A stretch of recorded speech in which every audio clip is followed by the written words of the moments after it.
What would you do if your husband heard you confess that his best friend was your secret fantasy?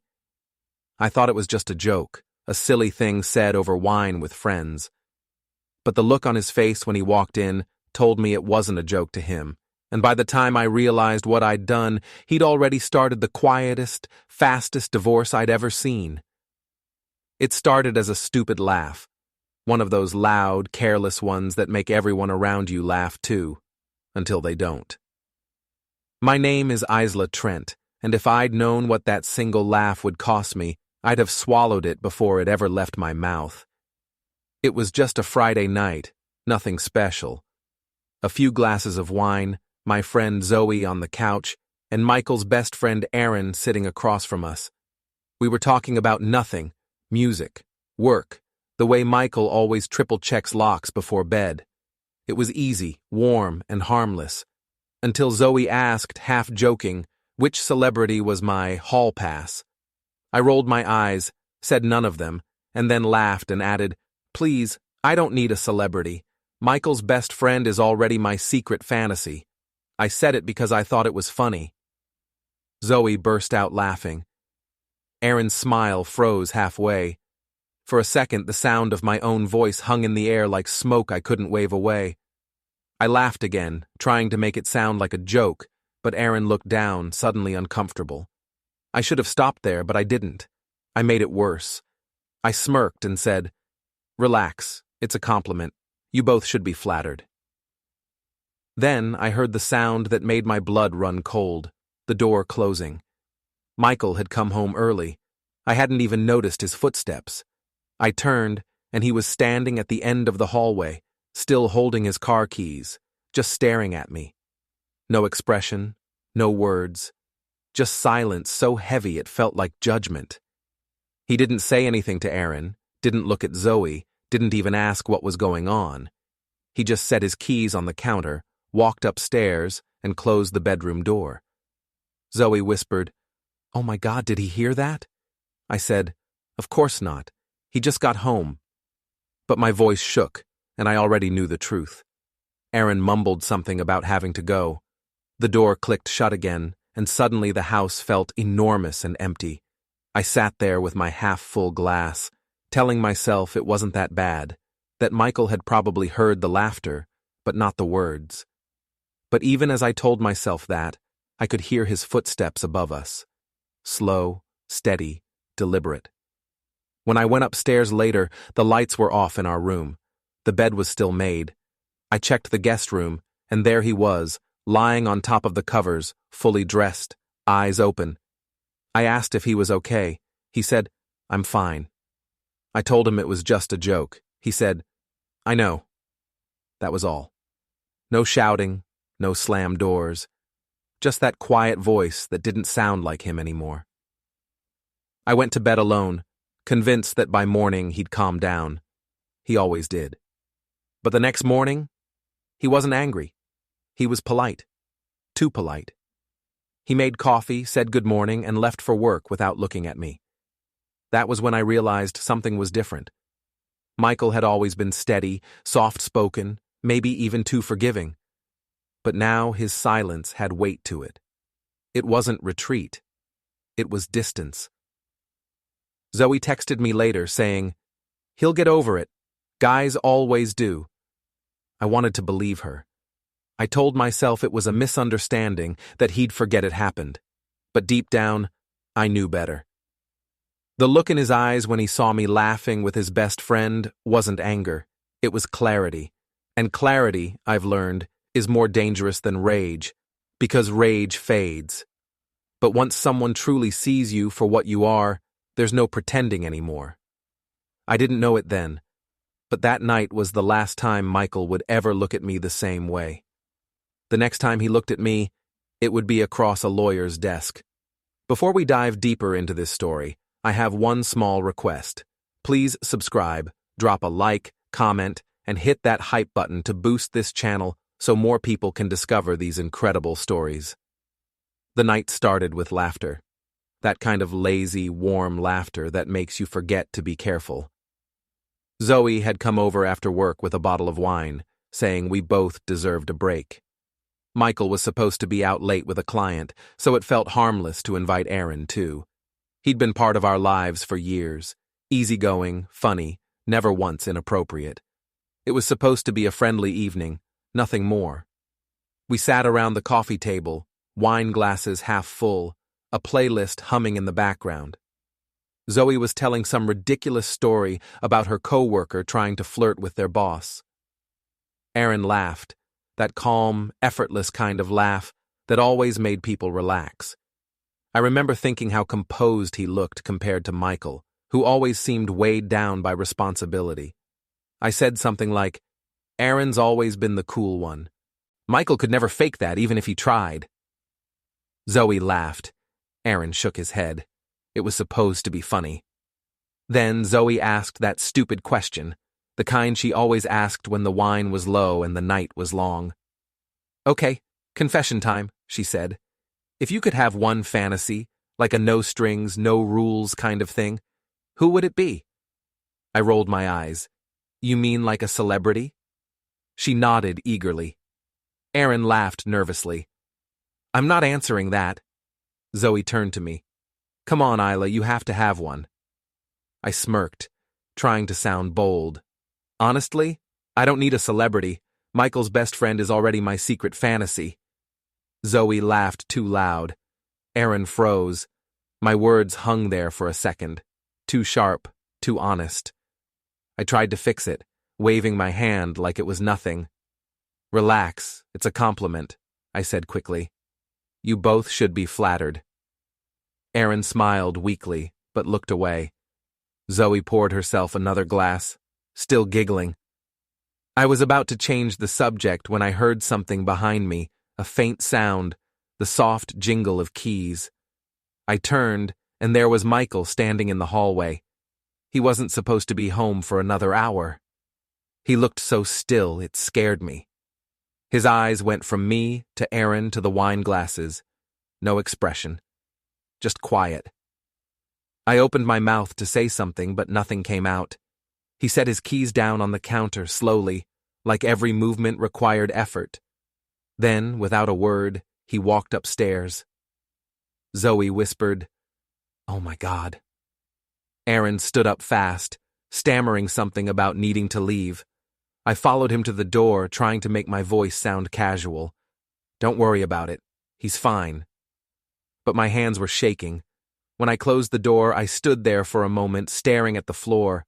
The silence felt heavier than the room itself. Zoe muttered that she should probably go too. I told her not to, but she could tell I wasn't convincing anyone. When she left, the house felt empty in a way it never had before. I poured the last of the wine into my glass and drank it too fast. Maybe he hadn't heard everything. Maybe he'd only caught the end. I waited an hour before going upstairs. The bedroom lights were off. I called his name softly, but there was no answer. The bed was untouched. My stomach dropped. I checked the guest room, and there he was, lying on top of the covers, fully dressed, staring at the ceiling. I stood in the doorway, trying to sound light. "You came home early?" He didn't respond. I stepped closer. "You okay?" His voice was quiet, almost flat. "I'm fine," I said. "It was a joke. You know that, right?" He turned his head slightly toward me. "I know." I waited for him to say more, to get angry, to argue, anything. But he just rolled over, facing the wall. I wanted to shout, to make him talk, but something in his silence stopped me. I whispered, "You're really overreacting." He didn't move. I went back to our room, pacing. He'd never been like this. Normally, he'd talk through everything, even small things. I told myself he was just hurt, that he'd come around by morning. I climbed into bed alone and listened to the quiet hum of the guest room's air vent through the wall. When I woke up, the house smelled like coffee. For a moment, I thought things were normal again. But when I came downstairs, he was dressed for work, his jacket already on. He said good morning like a stranger would, without warmth. I asked if we could talk. He said, "I'll be late tonight." Then he picked up his keys and left. I sat there staring at his empty chair, realizing that his silence wasn't just distance, it was decision, and I'd handed it to him with one stupid laugh. The next few days were thick with silence. Not the kind that follows a fight. The kind that makes you feel like you're already gone, even while you're still standing there. Michael moved through the house like a guest, polite and distant. He didn't slam doors or raise his voice. He just stopped being there, even when he was right in front of me. I tried to act like nothing had changed. I made his favorite breakfast, left notes on the counter, even texted him during work hours. Little things like, thinking of you, or dinner tonight. He replied once, I'll eat later. No heart, no smile. Just those 3 words that felt heavier than any argument could have been. By the 3rd day, I couldn't stand it anymore. I followed him into the kitchen while he poured his coffee. We're really going to pretend like everything's fine? I asked. He didn't look up. You said it was a joke, he said quietly, so I'm pretending it was one. The calm in his voice felt worse than anger. I tried to laugh it off. You're still upset about that? Come on, Michael. I was joking. You know me. He finally met my eyes. Yeah, he said. I do. Then he took his mug and went upstairs. That night, I called my sister, Mara. I told her Michael was acting weird, that he was being cold and distant over nothing. She listened for a bit and then said, Over nothing? Isla, you told his best friend he's your fantasy. That's not nothing. I rolled my eyes, even though she couldn't see me. It wasn't serious. Everyone jokes like that. She sighed. You humiliated him. In front of people he trusts. I hung up before she could say more. I didn't need a lecture. I needed someone to tell me I wasn't the bad guy. So I called Zoe instead. She laughed when I told her what was happening. He's being ridiculous, she said. Men hate it when they're not the center of attention. Just wait a few days. He'll get over it. I wanted to believe her. But the next morning, when I came downstairs, I noticed something new. The framed photo of us from our wedding was missing from the hallway table. I found it later, face down in the drawer where we kept our bills. That small detail made my stomach twist. At dinner, I tried again. I sat across from him and said, You're really going to stay mad forever? He cut his food slowly, like he hadn't heard me. I'm not mad, he said finally. I'm just thinking. About what? I asked. About what I deserve, he said. Then he stood up, rinsed his plate, and went to his office. After he closed the door, I stood in the kitchen, heart pounding. I wanted to go after him, to argue, to make him react. But something told me that if I pushed too hard, he'd shut down completely. So I waited. Later that night, when he went to bed early, I went into his office. The desk was neat as always, too neat. His laptop was open, and an email draft glowed on the screen. The subject line read, Consultation Inquiry, Divorce Mediation. My breath caught. It wasn't sent yet. Maybe he was just thinking about it. Maybe it didn't mean anything. But the words looked real enough to make my chest tighten. I shut the laptop and told myself it was a mistake, that he was just trying to scare me. Michael wasn't the type to actually do something like that. He hated conflict. He loved me. He just needed time. The next morning, I asked casually if everything was okay. He said, Everything's fine. I watched him pour coffee, his hands steady. You're sure? I asked. He nodded, completely. But I could feel it. He'd already made up his mind about something he hadn't told me yet. That night, I tried to fix things the way I always did, with charm. I sat close to him on the couch, touched his arm, told him I missed us. He didn't move away, but he didn't respond either. After a few minutes, he stood up and said, I'm going to bed. I sat there in the dark living room after he left, staring at the empty space beside me. For the first time, I couldn't tell if he was trying to teach me a lesson or if he'd already finished learning one himself. Before I went upstairs, I checked his office again. The email was gone. Sent. My heart dropped. I closed the laptop and stood there for a long time, listening to the house creak around me. It hit me all at once. He wasn't bluffing. He wasn't angry. He was done pretending to be someone who'd let me get away with it, and somehow that scared me more than if he'd screamed. By the end of the week, people had started to notice something was wrong. I'd been showing up late to work, unfocused, snapping at everyone. Zoe cornered me at lunch and said, "You look awful. Has he still not forgiven you?" I told her he wasn't even talking about it anymore, that it was worse than anger now. She laughed, shaking her head. "He's not going anywhere. Men like that don't actually leave." I wanted to believe her, but something in me already knew she was wrong. That Friday, Michael's mother, Linda, invited us to dinner. She said she hadn't seen us in a while and wanted to catch up. I almost refused, but Michael accepted without asking me. In the car, I tried to start conversation saying, "It's nice of her to invite us." He said, "She invited me. I asked if you wanted to come." The words stung more than they should have.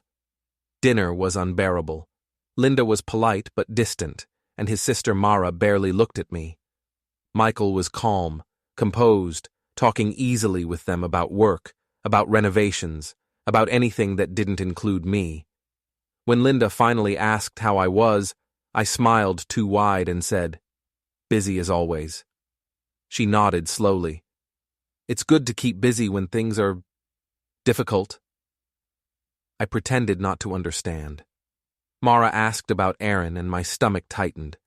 Michael said casually, "We haven't talked much lately." The way he said it felt like a warning. Linda gave him a knowing glance but stayed quiet. When dessert came, I tried to make a joke to lighten the mood. "At least no one's asking me about my secret fantasies," I said, laughing nervously. No one laughed back. Michael didn't even look up. The silence that followed was suffocating. When we got home, I slammed the door behind me. "You could have said something," I snapped. "You just sat there and let them treat me like a villain." He turned toward me slowly. "You're upset because they didn't laugh at your joke?" I said, "I was trying to fix things." He said, "No, you were trying to make it small. It isn't small." He went upstairs before I could answer. I stood there, shaking, my face hot. I wanted to scream, to make him care again, to pull something real out of him, but all he gave me was quiet. The next day, I went into his office again, because I couldn't stop myself. I told myself I was just looking for proof that he was bluffing. His desk was spotless, his laptop closed. I opened the drawer and froze. Inside was a folder labeled Financial Review. My name was written in neat letters on a yellow sticky note attached to it.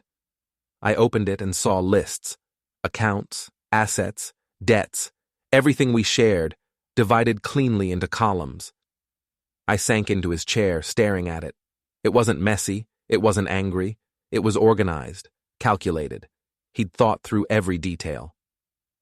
That afternoon, I drove to Zoe's. She poured me a drink and said, "He's trying to scare you. He'll back down once he sees you're not desperate." I nodded, pretending to agree, but inside I felt hollow. Michael wasn't trying to scare me. He was protecting himself. Sunday came, and he spent the entire morning cleaning. At one point, he gathered up a box of things from his office, books, old notebooks, photos, and carried them to the car. I asked what he was doing. He said, "Just taking some things to the office." I said, "Are you moving out?" He didn't even pause. "Not yet." That "not yet" echoed in my head all day. Later, I went into the kitchen and found his phone on the counter. I knew it was wrong, but I opened it anyway. There was a message thread with Aaron. Short, formal.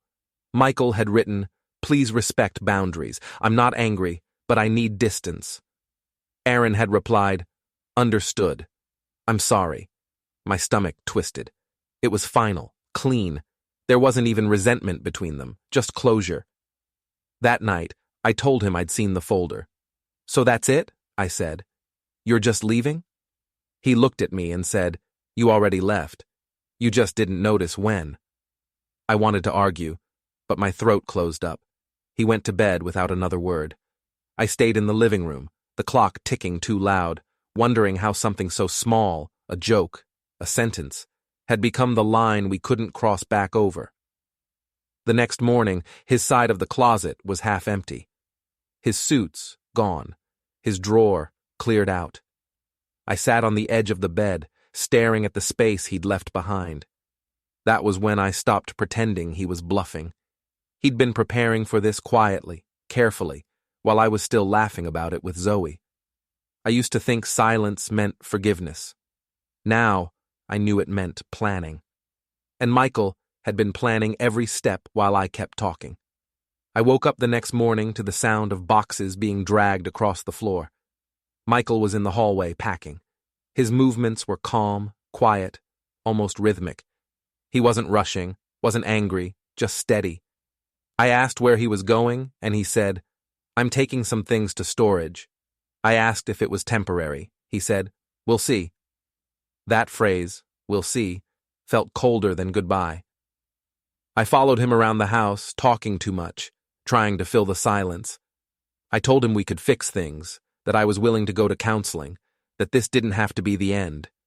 He said, "It's not about fixing it, it's about stopping the damage." I didn't understand what he meant until later. I tried to make him feel something, anger, sadness, anything. I told him he was throwing away years of marriage over one stupid joke.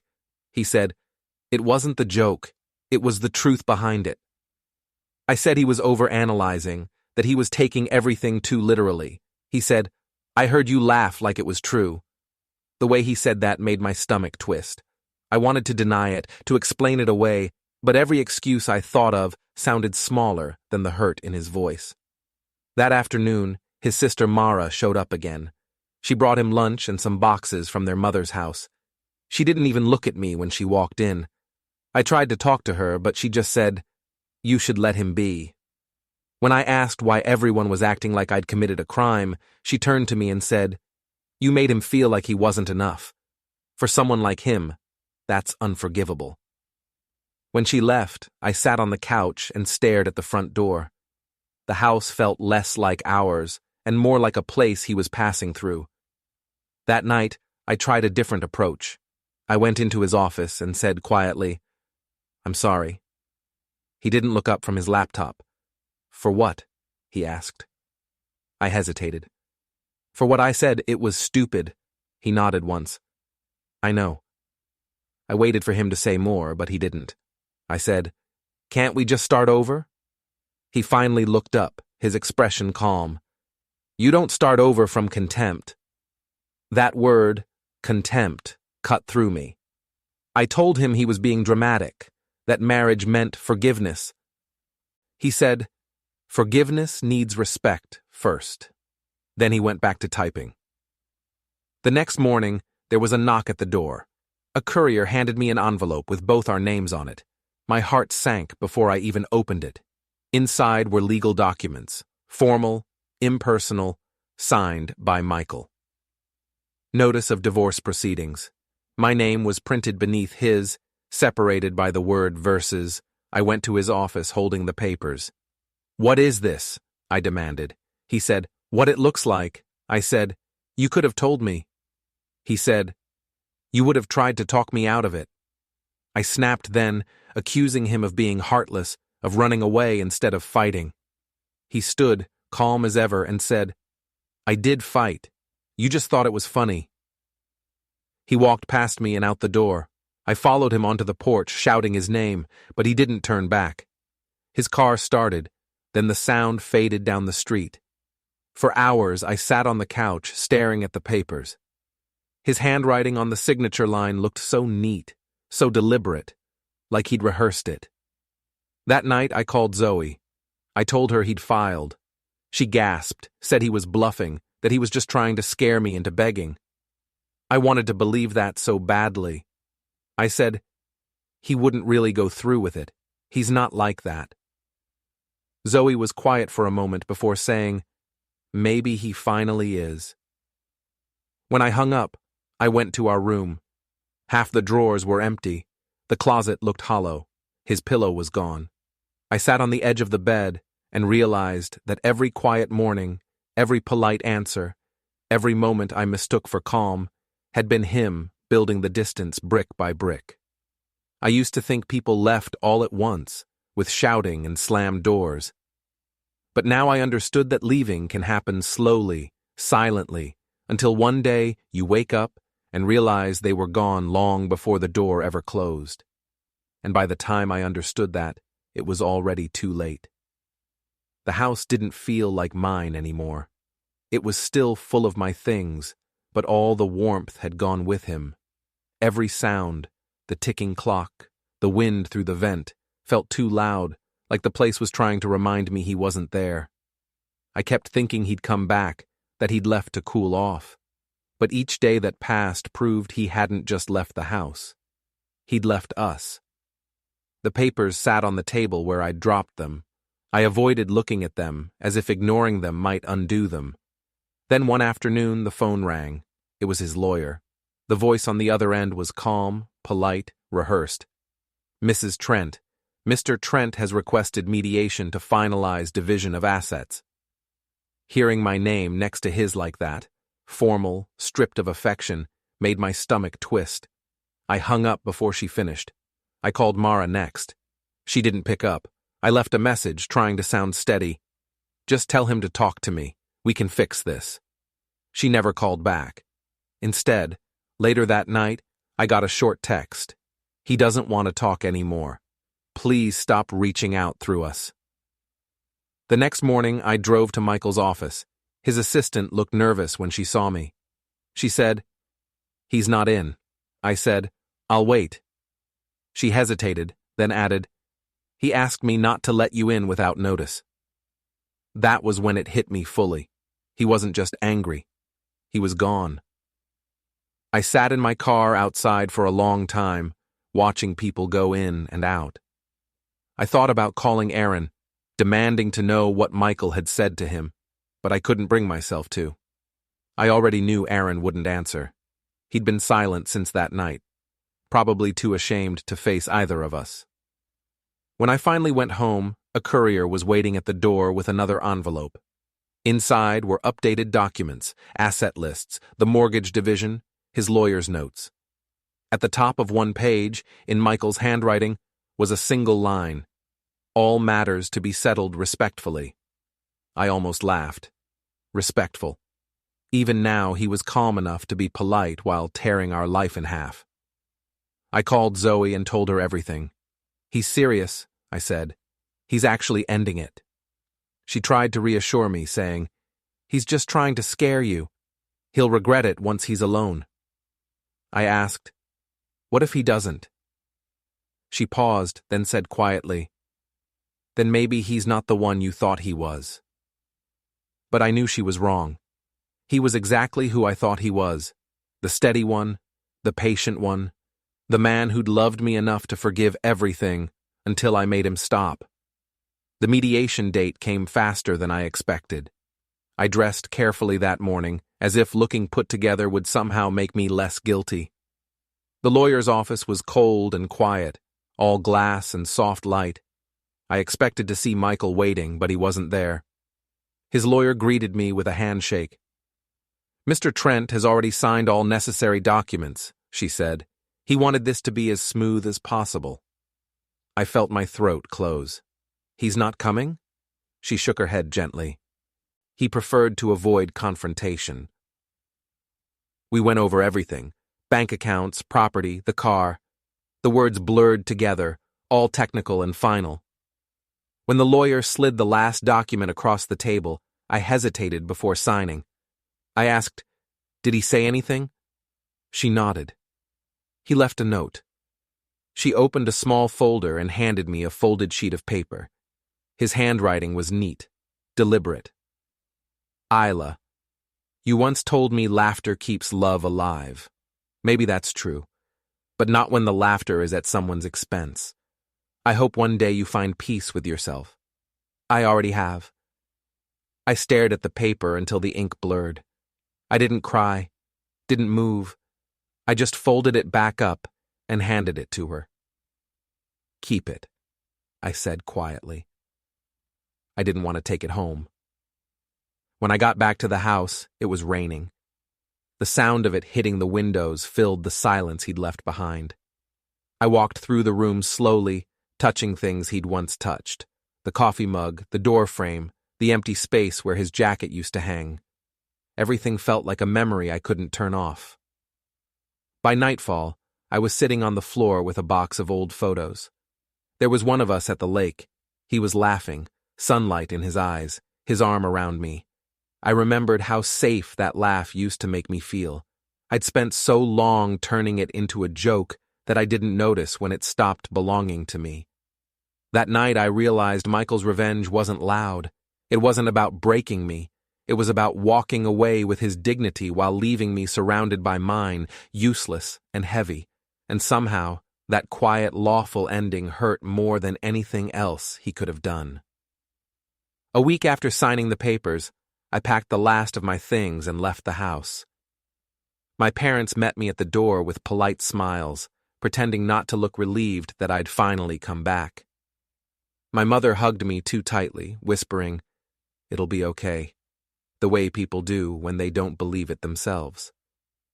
My father carried my suitcase upstairs and said nothing. The house smelled like old furniture and familiarity, but it didn't feel like home. Every morning, I woke up early, checking my phone for messages that never came. I kept expecting something: anger, regret, a question, anything. But Michael didn't reach out, not even once. His silence had grown roots. It wasn't a phase or a punishment anymore. It was his new life. I tried to distract myself by going back to work. Zoe stopped by my desk on my first day back, whispering, "So? Any updates?" I told her it was official, that the divorce was done. She frowned like she hadn't thought it would actually happen. "You're kidding," she said. I shook my head. She sighed. Wow. Guess he really couldn't take a joke. I wanted to laugh with her, the way I used to. But the sound caught in my throat. For the first time, I didn't find it funny. That night, when I got home, my mother was waiting in the kitchen with dinner. She said softly, "You can't keep acting like nothing happened." I said I wasn't. She looked at me for a long time and said, "Then why do you sound like you're still defending yourself?" I didn't answer. She nodded, as if she expected that.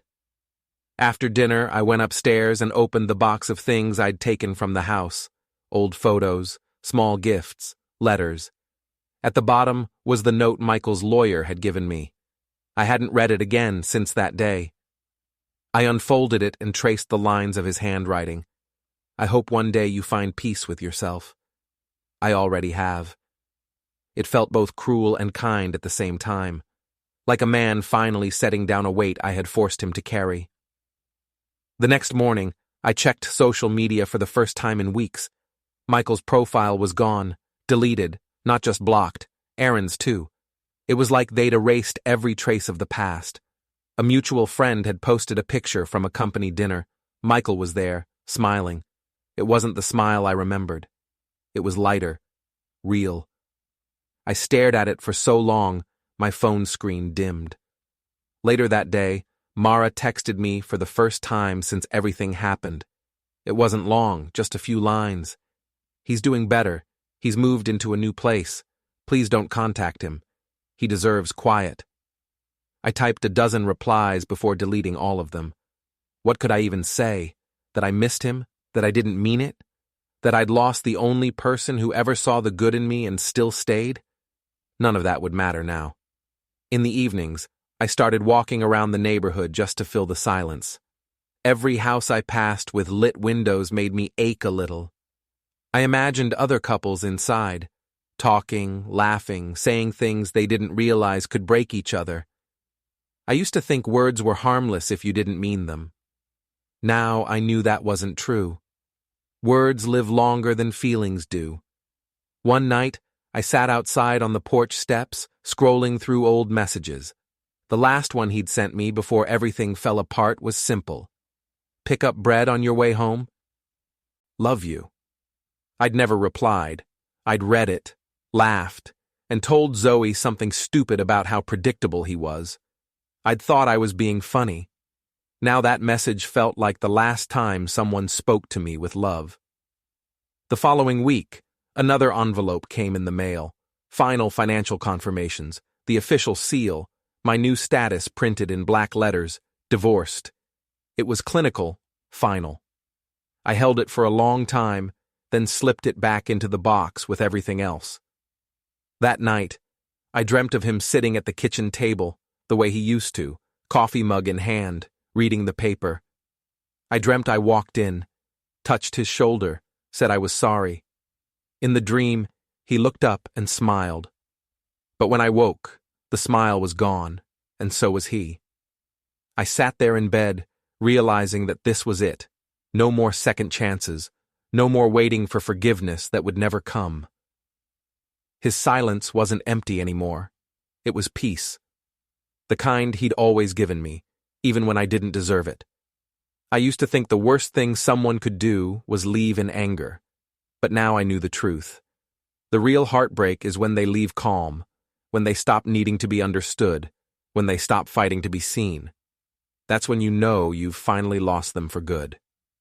Don't forget to hit like, subscribe, and turn on the bell so you don't miss the next story. Write in the comments from which city you are watching.